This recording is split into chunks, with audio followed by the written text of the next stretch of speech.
அவங்க 3 பேரையும் கொல்லணும்னு நினைக்கிறதுல ஏதாவது தப்பு இருக்காருங்க? கொன்னுடு, அவங்களை கொன்னுடு. அவங்க 3 பேரையும் கொன்னுடு. அவங்கள உயிரோடவே விடக்கூடாது. அவங்களை கொன்னுடு தீபா, அவங்களை கொன்னுடு. இப்படி ஒரு கேடு கட்ட ஜென்மத்தை உயிரோடவே விடக்கூடாது. இப்படி ஒரு வன்மம் பிடிச்சவங்கள ஆடியோட அழிச்சிடணும். அவங்களை கொன்னுடு. உணர்ச்சிவசப்படாத. இதுக்காகதான் என்னை பத்தி நான் எதுவுமே சொல்லக்கூடாதுன்னு நினைச்சேன். உன்னை பத்தி எல்லா விஷயமும் தெரிஞ்சுக்கிட்டேன்னா நான் உனக்கு ஆறுதல் சொல்லாம நீ எனக்கு ஆறுதல் சொல்லிட்டு இருக்க. தீபா, அந்த 3 பேரால உன் வாழ்க்கை எவ்வளவு செதஞ்சு போயிருக்கு. என்னால தாங்க முடியலடி. உன்னால எப்படி நீ தாங்க முடிஞ்சது? எப்படி தாங்க முடிஞ்சது? இது பாரு, நீ அவங்கள விடாத. அவங்கள கொல்லணும். அவங்கள விரட்டி விரட்டி கொல்லணும். விடாத அவங்கள. விடாத அவங்கள. சும்மாரா, நீ என்ன சொல்ல வரேன்னு எனக்கு தெரியும். அவங்கள விடக்கூடாதா? அந்த 3 பேரையும் விடக்கூடாதா? கொல்லணும் அவங்கள. கொல்லணும். சும்மா கைலாஷ், அப்புறம் பேசிக்கலாம். தீபாவுக்கு நம்மளை தவிர வேற யாருமே இல்லடா. அவளுக்கு எல்லாமே நாம தான்டா. அவளை வீட்டுக்கு கூட்டிட்டு போய் பத்திரமா விட்டுட்டு வா. போடா, போதே போல. நான் உன்னை விட்டுட்டு போக மாட்டேன். இல்ல தீபா, உன்னை பாத்துக்கிட்டே இருந்தா எனக்கு துக்கம் தாங்க முடியாது. நான் கொஞ்ச நேரம் தனியா இருக்கணும். போ ப்ளீஸ். எங்க போடி.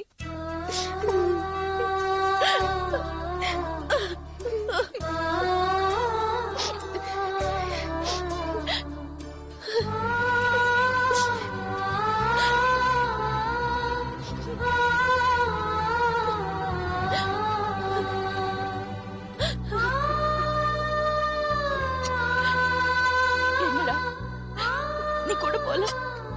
அம்மா, நீங்க வேற குருடன் சொல்லிட்டு இருக்கீங்க.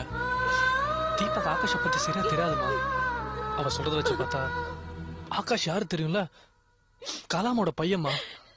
தெரியும்டா, அவன் கலாவோட புள்ளன்னு எனக்கு தெரியும். அவளை விட நான் தாண்டா அவன் மேல உயிரியே வச்சிருக்கேன். நான் தான் உயிரியே வச்சிருக்கேன். நீ அவளை பத்திரமா கொண்டு போய் விட்டுட்டு நீ மட்டும் இங்க வா. போடா. அம்மா, நான் இங்கே இருக்கேன். போடா, போ.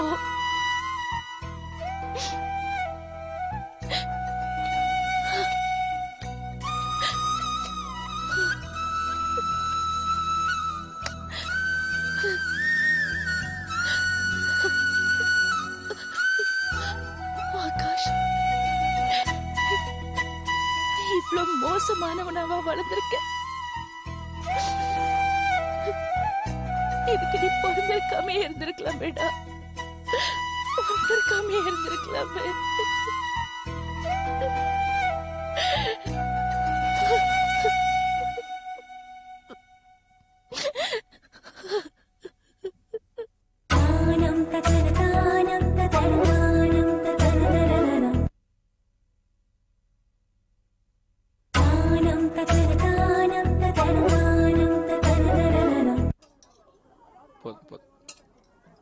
போதுமா? பூங்குடியே, போதும். கொஞ்சம் சாம்பார் போடு. என்ன பூங்குடி இப்படி பண்ணிட்ட? நீயா தாலி கட்டிக்கிட்டது நல்லாவா இருக்கு? ஆமா பூங்குடி, இப்படி தனக்கு தானே தாலி கட்டிக்கிட்டா அதுக்கு அர்த்தம் இல்ல பூங்குடி. யார் சொன்னா? இது நானா கட்டிக்கிட்ட தாலி இல்ல, இது கைலாஸ் கட்டின தாலி.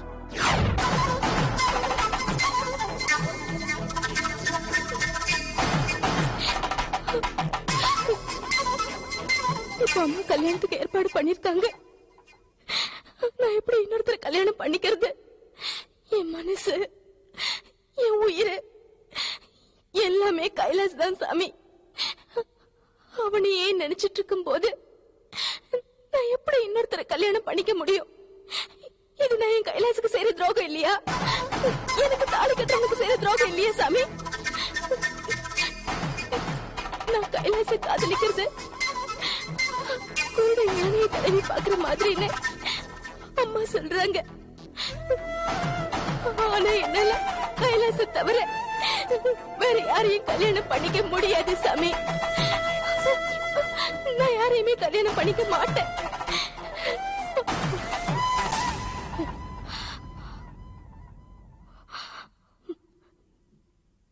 நான் ஒரு பெரிய தப்பு செய்ய போறேன். எந்த பொண்ணும் செய்யாத ஒரு காரியத்தை நான் செய்ய போறேன்.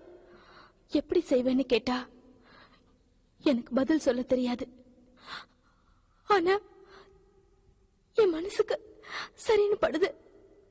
அதுக்கு நீதான் சாட்சி.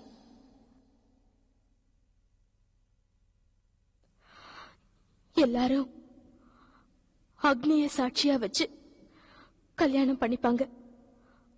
ஆனா நான் உன்னை சாட்சியா வச்சு தாலி கட்டிக்க போறேன். எனக்கு நானே தாலி கட்டிக்க போறேன் சாமி.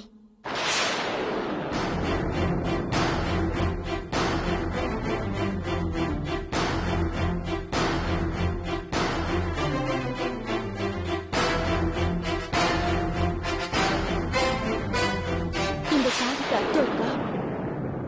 இந்த கல்யாணம் செல்லுமா செல்லாதான்னு கேட்டா எனக்கு பதில் சொல்ல தெரியாது. ஆனா இந்த கல்யாணம் நடந்தாகணும். எனக்கு வேற வழி தெரியல சாமி. எல்லாரும் ஒத்துக்கிட்டுதான் ஆகணும். ஏன்னா இது என் கைலாஸ் கட்ட போற தாலி. கைலாஸ் தான் இங்க இல்லையே, அவன் எப்படி கட்ட போறான்னு கேக்குறியா? கைலாஸ் என் மனசுக்குள்ள, என் உடம்புல, என் ரத்தத்துல, என் நரம்புல எல்லாத்துலயும் கைலாஸ் தான் இருக்கான். கைலாஸ் தான் என் கழுத்துல இந்த தாலியை கட்ட போறான் சாமி.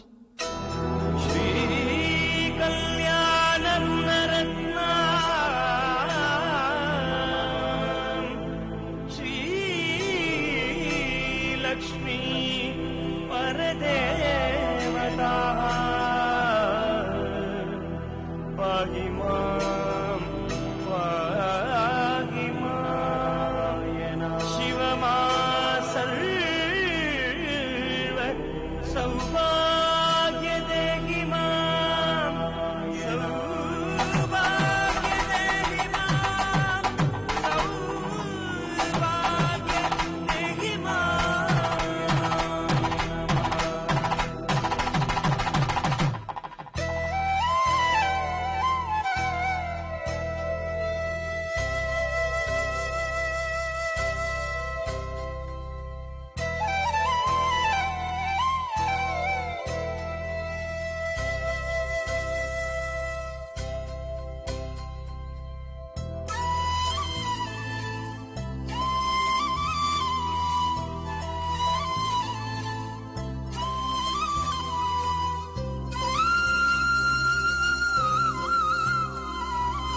இது கைலாஸ் கட்டின தாலி. நீதான் இதுக்கு சாட்சி சாமி. நீதான் என்ன ஆசீர்வாதம் பண்ணணும்.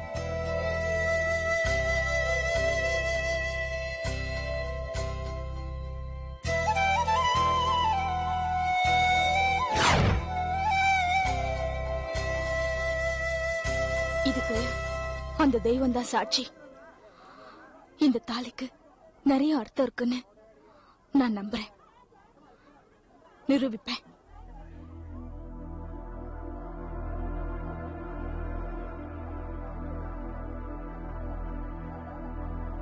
பூங்குடி பூங்குடி உங்க அம்மா வர்றாங்க, தாலிய மற. சீக்கிரம் சாம்பார் ஊத்து.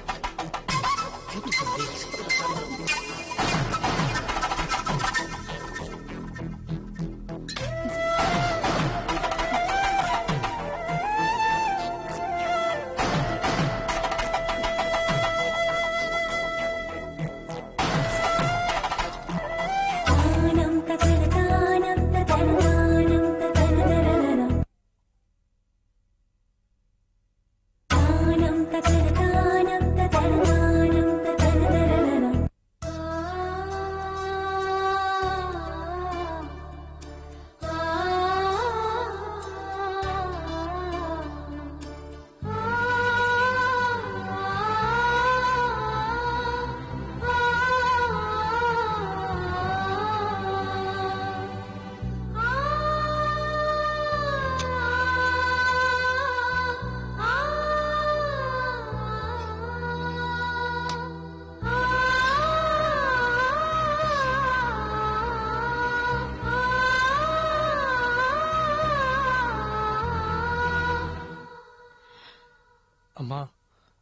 இன்னும் அதே நினைச்சிட்டு இருக்கீங்களா?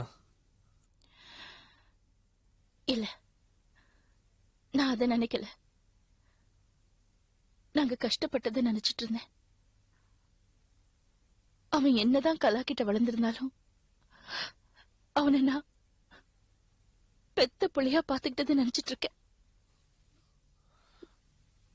கவலைப்படாதீங்கம்மா. நாம தீபா கிட்ட பேசலாம்.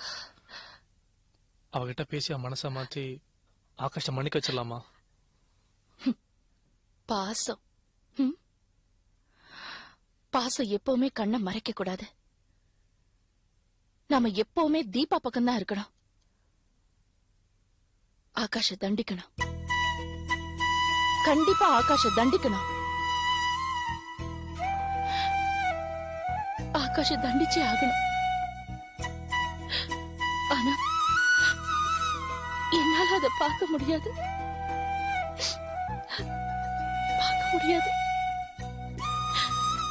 இப்ப நான் கடவுள்கிட்ட வேண்டிக்கிறதுல என்ன தெரியுமா? இந்த ஆபரேஷன்ல நான் உயிர் பழைக்க கூடாது. கடவுள் அவனுக்கு கொடுக்கிற தண்டனைய எனக்கு கொடுத்ததா நினைச்சிட்டு போறேன். அவன் அவ்வளவு கொடுமை பண்ணிருக்கான் தீபாவுக்கு.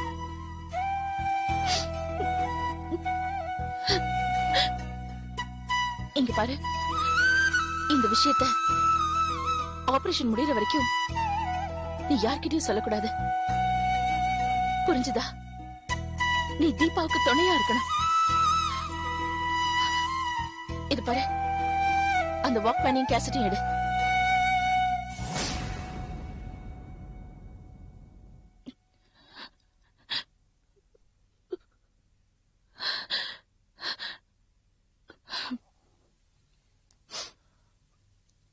அம்மா,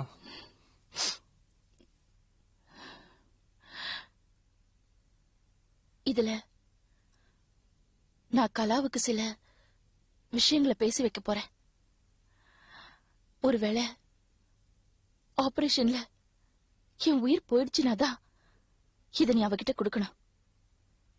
இல்லைன்னா கொடுக்க கூடாது. அம்மா, உங்களுக்கு ஒண்ணும் ஆகாதுமா. ஆகும் ஆகும். தீபா அவளோட கதையெல்லாம் என்கிட்ட சொல்லும் போதே நான் செத்து போயிருக்கணும். ஒரு நல்ல அம்மாவா இருந்தா நான் செத்து போயிருக்கணும். அம்மா, நான் சொல்றது ஒண்ணு கேளுங்கம்மா. உங்களுக்கு ஒண்ணும் ஆகாது. யார் சொல்றதையும் கேட்க நான் தயாரா இல்ல. எது நியாயம்னு படுதோ நான் அந்த பக்கம் தான் இருப்பேன். தீபா பக்கம் நியாயம் இருக்கு, நியாயம் இருக்கு.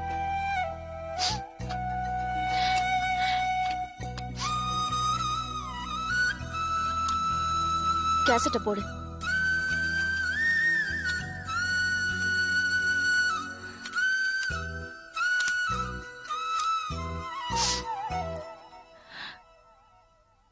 அன்பு தோழி கலாவதி,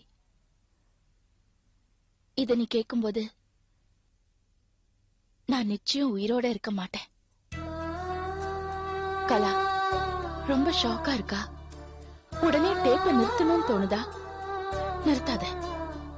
தீபா பின்னாடி பெரிய சோகம் இருக்குன்னு நம்ம நினைச்சிட்டு இருந்தோமே, அந்த சோகத்துக்கெல்லாம் காரணம் நீயும் நானும் தான். நம்ம பிள்ளைங்க பண்ற பாவம் எல்லாம் பெத்தவங்களதான் வந்து சேரும். ஆகாஷ் தீபா வாழ்க்கையை செதைச்சிருக்கான். அவங்க குடும்பத்தையே அழிச்சிருக்கான். அவ அப்பா அம்மா தற்கொலை பண்ணிட்டு சாகிறதுக்கு காரணமா இருந்திருக்கான். அவ தங்கச்சி ரேவதி சின்ன பொண்ணு, அவளை கெடுத்திருக்கான். அந்த அழகான பூவை பிச்சு தூரம் எரிஞ்சிருக்கான். இப்படி ஒரு கொடுமை வேற எந்த பொண்ணுக்குமே நடக்க கூடாது. அந்த சோகத்தை கேட்டு என் கண்ணை இன்னும் அழுதுகிட்டே இருக்கு. இத்தனை கொடுமை பண்ண ஆகாஷ எப்படி சும்மா விட முடியும்? நாமளும் ஒரு பொண்ணு தானே. நம்ம புள்ளைங்கிறதுக்காக ஆகாஷ நம்ம மன்னிக்க முடியாது. தீபா அவனை பழி வாங்கணும்னு நினைக்கிறான். அது நியாயம்னு எனக்கு படுது. ஆகாஷ் யாருன்னு தெரியாமலேயே அவனை பழி வாங்கணும்னு என்கிட்ட உதவி கேக்குறான். நான் என்ன பதில் சொல்றது?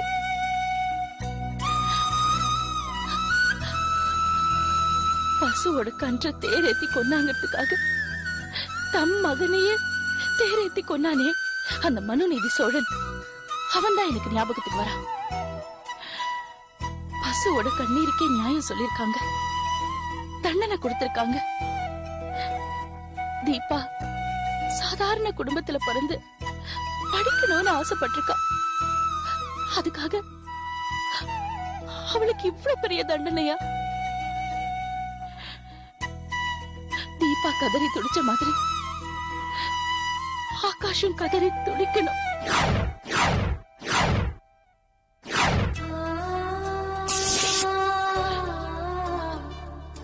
அதான் என் மனசு கேட்கணும். இந்த ஆபரேஷன்ல நான் செத்து போகணும்னு ஆசைப்படுறேன். நீயும் அப்படியே வேண்டிக்கோ. ஏன்னா நான் உயிர் பழிச்சேன்னா தீபா பக்கம் தான் இருப்பேன். அப்புறம் ஆகாஷ், நான் செத்துட்டா நிம்மதி இல்ல. அப்புறம் தீபா கிட்ட இருந்து ஆகாஷ நீ காப்பாத்திருவல்ல. நான் செத்த பிறகுதான் இந்த கேசட் உன் கைக்கு வந்து சேரும்.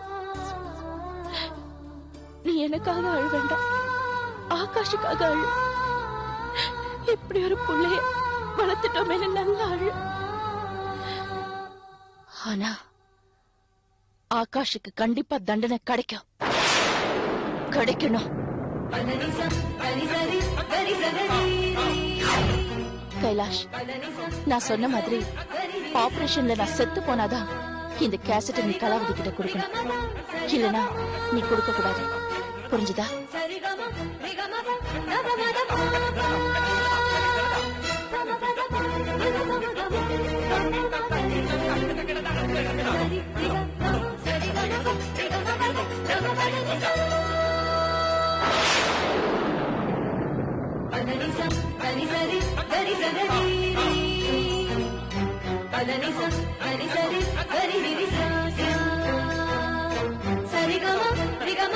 Sari gama,